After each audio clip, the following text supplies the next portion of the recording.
Shalom, shalom, everyone, and welcome back. We are going to continue to talk about the deity of Jesus Christ. In the first episode, we looked at how Jesus claimed to be God, and today we are going to look at the divinity of Jesus in relation to worship. Scripture makes it explicitly clear, and we can see this throughout the Bible, that only God is to accept worship, and we are only going to give God worship. So we give God worship only to Him, to no other statue, no other idol, and no other human being. And only God is the one who is supposed to accept the worship. So even if I would worship a person, that person is not to accept it because that person is not God. One example of this we can find in Exodus 34, verse 14, where it says, "For you shall worship no other God, for the Lord whose name is jealous is a jealous God." One example of someone who wanted to receive worship but was only human was Nebuchadnezzar. He made a statue of himself, and Shadrach, Meshach, and Abednego were three Jewish men who refused to bow down to this statue because they obeyed God's law, which said that they were only supposed to worship God.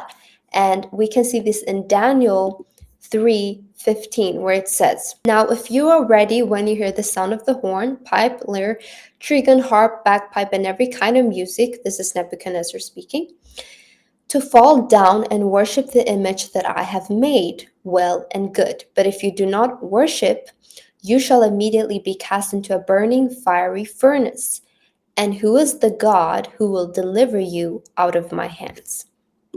So here, Nebuchadnezzar was requiring them to give him worship, to pay homage to this statue, but they refused. Now, what does this have to do with Jesus?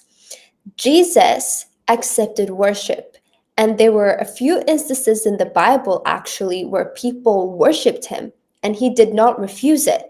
Well, he must be God because only God is the one who's supposed to accept worship. In fact, Nebuchadnezzar was punished because he treated himself and required other people to treat him not only as a king, not only as a human being, but as if he had a divine element to him.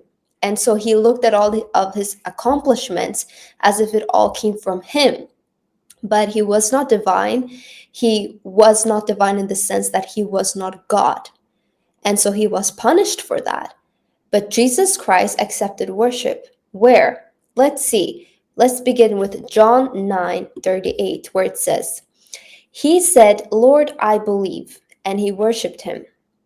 Let's continue with Matthew 14:33, where it says, "And those in the boat worshiped him, saying, 'Truly, you are the Son of God.'"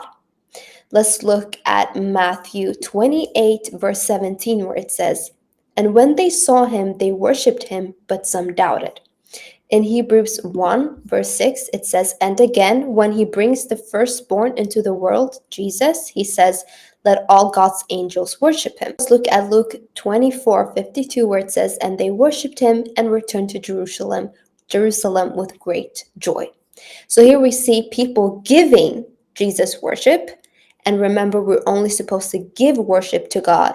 And Jesus accepted the worship, and only God is the one who is supposed to accept the worship. So now let's look at the root word for worship in the Old Testament that said we're only going to worship God.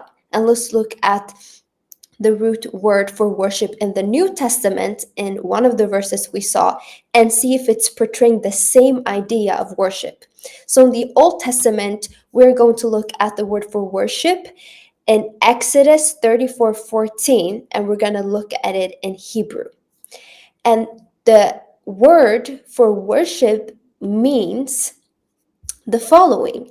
It means to bow yourself down. It means to pay homage. It means to worship.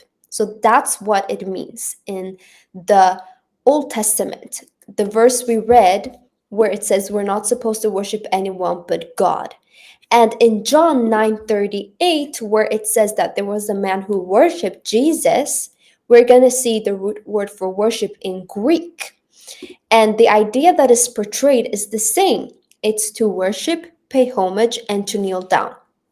And kneeling down, the reason why it's a description for the word worship is because falling down or bowing down or kneeling down is an expression of worship. And we can see this also throughout scripture. And we also looked at one of those scriptures in Daniel 3:15, where Nebuchadnezzar said, you must fall down and worship the image that I have made, in Daniel 3:15. So here we see that the root words were the same for worship. They were actually worshiping Jesus as if he was God, because it's the same root word that we see, the worship that is supposed to be given to God and not to anyone else. And most of all, above all, Jesus accepted the worship. So I hope this clarified some things for you, and we're going to continue talking about the deity of Jesus and clarifying more things. Until then, goodbye and God bless.